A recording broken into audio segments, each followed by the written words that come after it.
Good morning, friends. IBPS Institute of Banking Personnel Selection.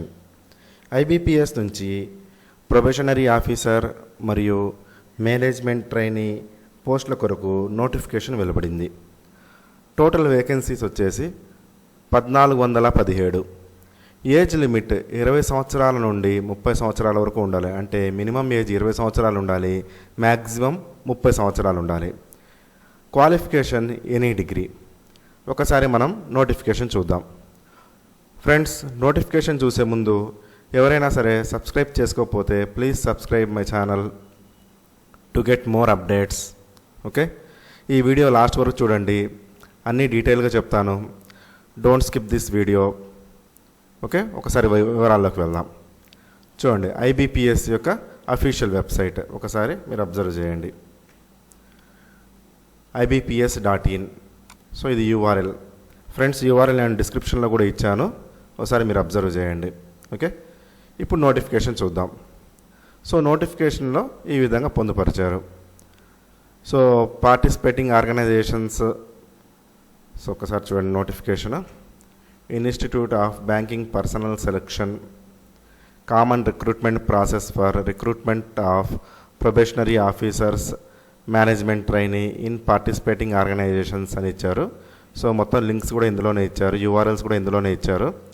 So మీకు ఏదైనా queries కానీ complaints కానీ ఉంటే ప్లీజ్ లాగాన్ అని చెప్పి ఇంకొక యూఆర్ఎల్ కూడా ఇచ్చారు.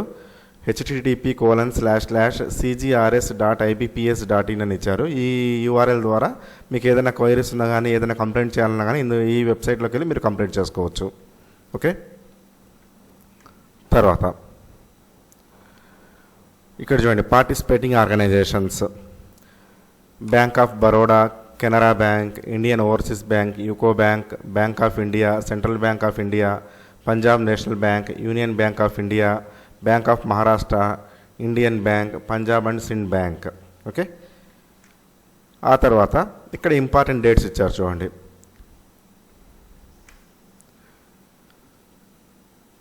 So online registration including edit or modification of any of application by candidates 5/8/2020 నుంచి 26/8/2020 వరకు ఇచ్చారు. అంటే last date 26/8/2020. Payment of application fees so same 5/8/2020 నుంచి 26/8/2020 వరకు ఇచ్చారు. Download of call letters for pre exam training, దానికి September 2020. Conduct of pre exam training, దానికి వచ్చేసి 26/9/2020 నుంచి 21/9/2020 నుంచి 26/9/2020 వరకు ఇచ్చారు. అంటే కండక్ట్ ప్రీ ఎగ్జామ్ ట్రైనింగ్కి వచ్చేసి 21/9/2020 నుంచి 26/9/2020 వరకు ఇచ్చారు. Download of call letters for online examination preliminary exam October 2020 అని ఇచ్చారు. ఆన్లైన్ ఎగ్జామినేషన్ ప్రిలిమినరీ 3/10/2020, 10/10/2020 మరియు 11/10/2020 అని ఈ విధంగా ఇచ్చారనమాట. Result of online exam preliminary October or November 2020. Download of call letter for online exam main ఎగ్జామ్కి November 2020. Online examination for mains 28/11/2020. Declaration of result main December 2020. Download of call letters for interview January 2021. Conduct of interview January or February 2021, 2021లో. Provision allotment April 2021. Okay, ఈ విధంగా dates ఇచ్చారు, important dates, ఇవి జాగ్రత్తగా గుర్తుపెట్టుకోండి. ఆ తర్వాత ఇక్కడ ఎలిజిబిలిటీ క్రైటీరియా అన్నాడు. సో ఎలిజిబిలిటీ క్రైటీరియాలో వచ్చేసి ఏజ్ లిమిట్ వచ్చేసి మినిమం 20 ఇయర్స్ ఉండాలి, మ్యాక్సిమమ్ 30 ఇయర్స్ ఉండాలి. అంటే మినిమం 20 సంవత్సరాల నుంచి 30 సంవత్సరాల వరకు ఉండాలి. అంతేకాకుండా ఏజ్ రిలాక్సేషన్ కూడా ఇచ్చారు. సో షెడ్యూల్డ్ క్యాస్ట్ మరియు షెడ్యూల్డ్ ట్రైబ్ వాళ్ళకి 5 సంవత్సరాలు, అదర్ బ్యాక్వర్డ్ క్లాసెస్కి వచ్చేసి 3 సంవత్సరాలు, ఆ తర్వాత పర్సన్స్ విత్ బెంచ్ మార్క్ డిజేబిలిటీస్కి వచ్చేసి 10 సంవత్సరాలు, ఎక్స్ సర్వీస్ మెన్ వాళ్ళకి వచ్చేసి 5 సంవత్సరాలు. ఈ విధంగా మొత్తం ఏజ్ రిలాక్సేషన్ కూడా ఇచ్చారనమాట. తర్వాత ఎడ్యుకేషన్ క్వాలిఫికేషన్. ఒకసారి ఎడ్యుకేషన్ క్వాలిఫికేషన్ చూసుకున్నట్లయితే గ్రాడ్యుయేషన్ ఉండాలి. సో ఏదైనా సరే గుర్తింపు పొందిన యూనివర్సిటీ నుండి గ్రాడ్యుయేషన్ కంప్లీట్ చేస్తే సరిపోతుంది. ఓకే, ఎనీ డిగ్రీ, అది బీఎస్సీ కావచ్చు, బీకామ్ కావచ్చు, బీజెడ్సీ కావచ్చు, ఏదైనా సరే ఎనీ డిగ్రీలో మనం గ్రాడ్యుయేషన్ కంప్లీట్ చేసి ఉండాలి. ఆ తర్వాత ఇక్కడ చూడండి ఆన్లైన్ ఎగ్జామినేషన్కి వచ్చేసి స్ట్రక్చర్ ఇచ్చారు. సో మొత్తం టెస్ట్ వచ్చేసి ఈ విధంగా ప్రిలిమినరీ ఎగ్జామ్కి వచ్చేసి మనకు ఈ విధంగా ఇచ్చారనమాట. ఫస్ట్ వన్ వచ్చేసి English language, total number of questions 30 ఉంటాయి, మ్యాక్సిమం మార్క్స్ 30 మార్కులు. సో ఎగ్జామ్ కూడా ఇంగ్లీష్లోనే ఉంటుంది. టైం వచ్చేసి 20 మినిట్స్ ఇచ్చారనమాట. క్వాంటిటేటివ్ ఆప్టిట్యూడ్కి వచ్చేసి number of questions 35, maximum marks 35. Exam వచ్చేసి ఇంగ్లీష్లో లేదా హిందీలో, ఇంగ్లీష్ మరియు హిందీలో ఉంటుంది. టైం వచ్చేసి 20 నిమిషాలు.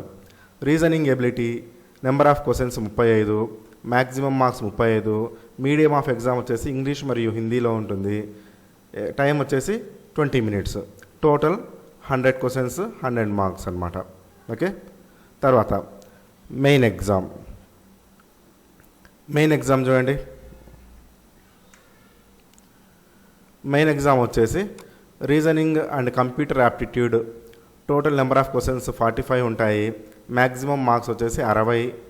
మీడియం ఆఫ్ ఎగ్జామ్ వచ్చేసి ఇంగ్లీష్ మరియు హిందీలో ఉంటుంది. టైం వచ్చేసి 60 నిమిషాలు ఉంటుందన్నమాట. తర్వాత general are economy are banking or awareness, total number of questions 40, maximum marks 40. Medium of exam వచ్చేసి English and Hindi. Time 35 minutes. English language number of questions 35, maximum marks 40. Medium of exam English. Time 40 minutes. Data analysis and interpretation number of questions 35 ఉంటాయి, maximum మార్కులు అంటే 35 క్వశ్చన్లకి 60 మార్కులు అనమాట. Medium of exam English మరియు Hindi. Time వచ్చేసి 45 minutes. Total వచ్చేసి 155 questions 200 మార్కులు, 3 గంటలు అనమాట. ఓకే. తర్వాత ఇంగ్లీష్ లాంగ్వేజ్లో లెటర్ రైటింగ్ అండ్ ఎస్సే అనేది ఉంటుంది. 2 క్వశ్చన్లు ఇస్తారు, 25 మార్కులకి. ఇంగ్లీష్లోనే రాయాలి. హాఫ్ అన్ అవర్ టైం అంటే 30 నిమిషాలు అనేది టైం ఇస్తారనమాట. ఓకే. ఇది ప్యాటర్న్ ఆఫ్ ఎగ్జామ్ అనేది. ఆ తర్వాత వచ్చేసి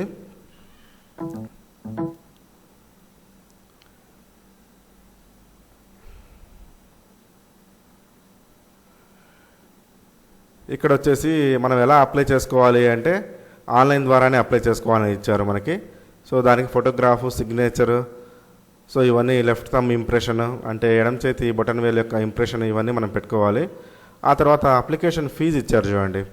అప్లికేషన్ ఫీజు వచ్చేసి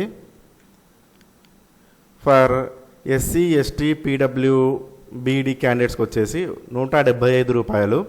మిగతా వాళ్ళందరికీ వచ్చేసి 850 రూపాయల అప్లికేషన్ ఫీజు అనేది ఉంటుందన్నమాట. సో ఈ అప్లికేషన్ ఫీజు కూడా మనము ఆన్లైన్లోనే పే చేయాల్సి ఉంటుంది. ఓకే. ఆన్లైన్ ద్వారానే మనము ఈ అప్లికేషన్ ఫీజు అనేది పే చేసేస్తాం. ఆ తర్వాత ఒకసారి ఇక్కడ చూడండి, మొత్తం వేకెన్సీస్ అనే విధంగా ఇచ్చారు category wise. Okay. So bank of Baroda, bank of India, bank of Maharashtra, ఇలా మొత్తం వేకెన్సీస్ అని ఇచ్చారు. కాకపోతే కొన్నిటికి ఎన్ఆర్ అని ఇచ్చారు. ఎన్ఆర్ అంటే ఏంటి అంటే ఇంకా రిపోర్ట్ చేయలేదు, అవి కమింగ్ సూన్ అనమాట. ఓకేనా. సో బ్యాంక్ ఆఫ్ ఇండియా అయితే మొత్తం రిపోర్ట్ చేశారు. ఆ తర్వాత పంజాబ్ అండ్ సిండ్ బ్యాంక్ కూడా మొత్తం రిపోర్ట్ చేశారు. యూకో బ్యాంక్ కూడా రిపోర్ట్ చేశారు. సో మిగతా రిపోర్ట్ చేయని బ్యాంక్స్ కూడా ఇంకా ఉన్నాయి. సో వెయిట్ చేద్దాం.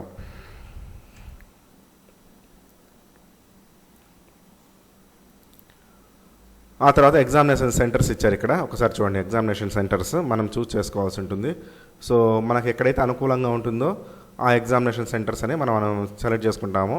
అండమాన్ అండ్ నికోబార్, ఆంధ్రప్రదేశ్లో అయితే చీరాల, చిత్తూరు, ఏలూరు, గుంటూరు, కడప, కాకినాడ, కర్నూలు, నెల్లూరు, ఒంగోలు, రాజమండ్రి, శ్రీకాకుళం, తిరుపతి, విజయవాడ, విశాఖపట్నం, విజయనగరం.